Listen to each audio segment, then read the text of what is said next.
England से जल लेकर आपके पास में आ रहे, उसका हमको भी रास्ता नहीं पार था कि जो जल नदियों से आ रहा है उसको दोबारा वापसी नदियों में ही जा सकता है क्या। लेकिन संत महात्माओं ने बताया कि नदियां देती है लेती नहीं, आप उसको जल वापसी नहीं जा सकता। जो सरोवर से जल आया वो वापसी नहीं जा सकता, जो जमीन ने पानी दे दिया वो वापसी नहीं आप उसको दे सकते। तो उसका यह है कि वहां नीचे फ्लैग लगेगा, झंडा लगेगा, तिरंगा, उसका निर्माण होगा उसी से। भाई ऐसे शोर मत मचाओ ना, इतने आदमी कहां बहस था कि आप उसका कोर्ट का मुकदमा लड़ रहे हैं।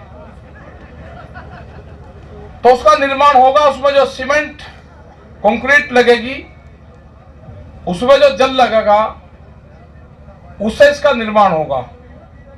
और वहां पे ही लोग आएंगे, आंदोलन के बाद में भी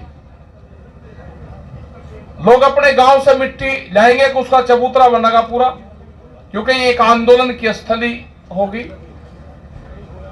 तिरंगा और जो संगठन का झंडा है वो वहां पर रहेगा। जब जब भी नेशनल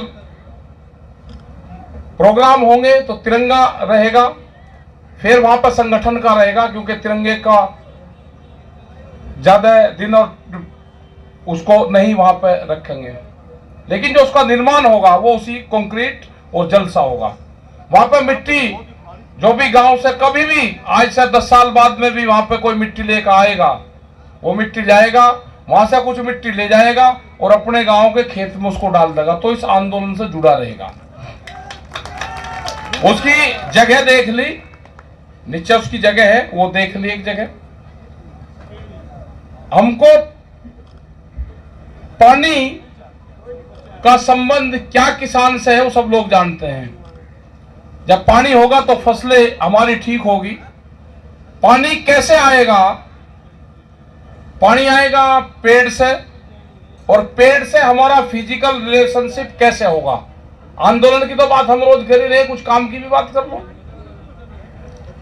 पेड़ ना कटे, उसकी थोड़ी क्या होगी, उससे हमारे शरीर का क्या संबंध होगा पेड़ से, उससे फिजिकल रिलेशनशिप हमारी कैसी होगी, उस पर भी हम जरा चर्चा कर ले। बहुत पॉलिसी हम सरकारों को उनको बताते रहे, वो लागू नहीं हुई, लेकिन यहाँ पे कुछ सामाजिक बातें भी हो जानी चाहिए। जैसे उदाहरण के तौर पे कोई भी आदमी अमर यहाँ पे नहीं है, जो इस पृथ्वी पे आया है उसको ऊपर जाना है, ये सत्य है। सब जाएंगे, कोई नहीं रहना यहाँ पे, सब जाएंगे। कोई 10 दिन आगे चल जाएगा, कोई पीछे चल जाएगा। अब हमको पर्यावरण और जल कैसे संरक्षित रहेगा उसका फार्मूला समझ लो। वो फार्मूला रहेगा, अगर किसी के परिवार में जेंट्स की डेथ होती है,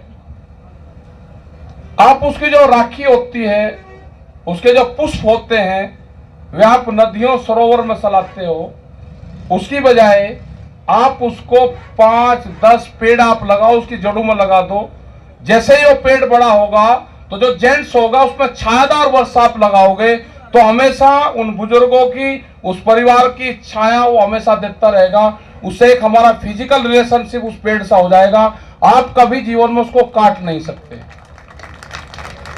अगर लेडीज की, हमारे माता की, दादी की, बहन की, किसी की एक्सपायर कोई होता है, उसके आप पुष्प लोगे, उस पर आप फलदार वृक्ष उस पर लगा दोगे, तो जैसे ही उस पर फल देगा, क्योंकि माता का रूप है देने का, वो हमेशा आशीर्वाद देती है, तो हमेशा जो फल आप उसको खाओगे याद रहेगा। उससे एक उस परिवार का, सबका एक फिजिकल रिलेशनशिप हो जाएगा। 15 साल में हिंदुस्तान में जंगल खड़े हो जाएंगे। जंगल खड़े होंगे तो वर्षा ज्यादा होगी, वर्षा ज्यादा होगी तो अन्न ज्यादा होगा। पूरी दुनिया में जो पर्यावरण खराब हो रहा है, हिंदुस्तान पूरी दुनिया को पर्यावरण के क्षेत्र में सबसे बड़ी मिसाल कायम होगी। यह आप सब लोग इसकी शुरुआत करोगे इस मंच के माध्यम से। हमको खाना पीना क्या चाहिए, हम वो चीज भी भूल गए। अभी बुजुर्गवार जो हमारे पास में है, हम 40 डिग्री और 35 डिग्री के टेम्परेचर में गोभी का इस्तेमाल कर रहे हैं। हम पालक का इस्तेमाल कर रहे हैं। ये तो पूरी सब्जी, ये जो चीजें थी ये तो सर्दी की थी, हम इसको गर्मी में खा रहे तो उससे बीमारियां पैदा होगी। हम कोल्ड ड्रिंक पी रहे हैं, क्या किसी को पता है कि कोल्ड ड्रिंक किस चीज से बनती है? चलो आपको नहीं पता, जिसके आप घर पर जा रहे हैं उसको पता हो। चलो उसको भी नहीं पता वो किस कंपनी में किस उसका मालिक कौन है उसको पता होगा।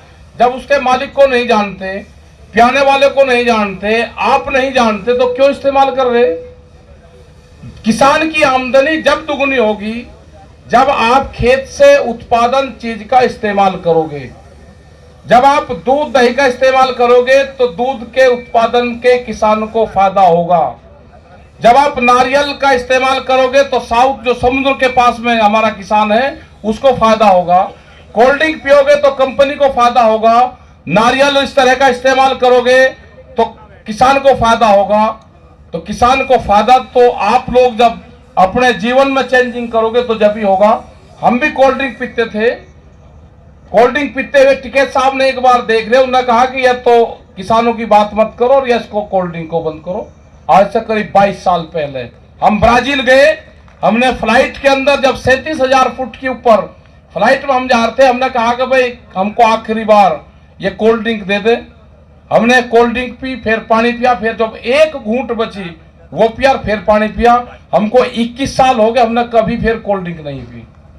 तो आपको भी ये चीजें छोड़नी पड़ेगी, आपको भी इन चीजों का इस्तेमाल ना करें।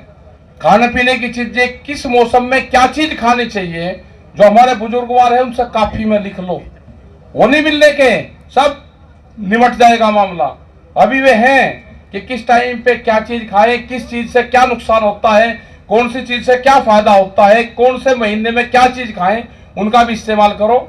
आंदोलन की भी बात जहां तक है वो चल रही, अक्टूबर तक हमने प्लान बनाया है। 2 अक्टूबर तक हर आदमी एक महीने के प्लान चार्ट बनाते रहे। ये नहीं कि एक दिन की कॉल देती सब लोग आ गए फिर घर चले गए, क्या लगे जी ढिल्ला होगा ना। अब हम ना एक दिन की कॉल देंगे, आपको प्लान के तहत आना है, आते रहो जाते रहो। लंगर भंडारे का ध्यान रखो, अपना दाल रोटी से ही आंदोलन चलेगा, नई आंदोलन मिठाई से चलने वाला, नई आंदोलन दूसरी जो महंगी चीजें हैं खाने की उससे चलने वाला। यह आंदोलन दाल रोटी से चलेगा। अपने गांव का धन गांव में रखो। किसी को जो चंदा मास्टर भी बहुत आएंगे कि आंदोलन में पैसा चाहिए, बाहर के लोगों को चंदा मत देना, चंदा मास्टर बहुत हैं। अगर कोई यहां पे भी दे रहा है तो उसकी रसीद जरूर ले लेना, उसकी रसीद जरूर ले लेना। क्योंकि जो लोग यहां पे डॉक्टर का जाएंगे, जो लोग यहां पे खर्चे आएंगे, वो पैसा उसमें काम आएगा। उसकी रसीद जरूर लेना, बगैर रसीद के किसी को पैसा ना देना। ये चीजें हैं। और साफ सफाई का आप लोग सब ध्यान रखेंगे, क्योंकि थोड़ी थोड़ी गर्मी बढ़ने लगी।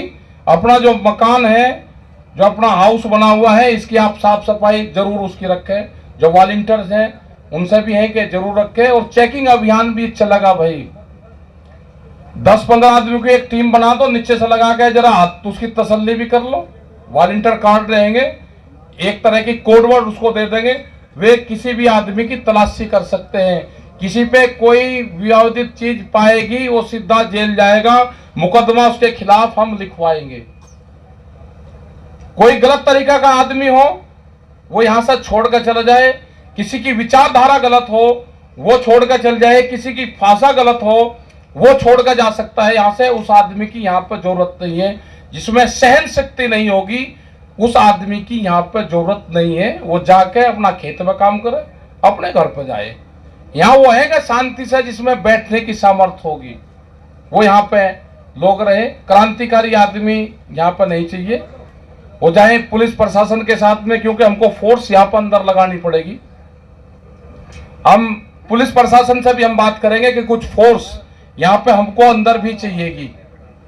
यहाँ पे बैटरी की चोरी हुई है, एक किस्म का जो बाहर के जो वो लोग हैं वो यहाँ से चोरी करना सीख गए हैं। अब उनसे भी सक्रिय रहना, हमको पुलिस की पोस्ट भी बतानी पड़ेगी और पुलिस भी किसी से भी पूछ सकती है। कोई बैटरी लेकर जा रहा, कोई सामान लेकर जा रहा बाहर की तरफ को, कौन वो आदमी है, उसको भी अपना हम भी बूझ जाएंगे और पुलिस भी बूझ जाएगी। तो इन चीजों का आप ध्यान रखें सब। जय हिंद, जय भारत, वाहेगुरु जी का खालसा, वाहेगुरु जी की फतेह। और इन चीजों पे भी आप ध्यान देते रहे। संत पुरुषों की जो वाणी है उस पर भी आप ध्यान दें। जो लोग तालाबों की जमीन पर कब्जा करते हैं ना, तालाब का संबंध है जो उसकी नेगेटिव जो फोर्सेस है वो नीचे को खींचती है। अगर कोई तालाब की जमीन पर कब्जा करेगा, कितना ही धन कमा लेना, मकान बनाते रहोगे, क्रैक आता रहेगा, टूटता रहेगा। 3 बार मकान कम से कम बनाना पड़ेगा, कुछ ही कमा लेना, सब नीचे जाएगा। तालाब की जमीन पर कभी कब्जा नहीं करना। धन्यवाद।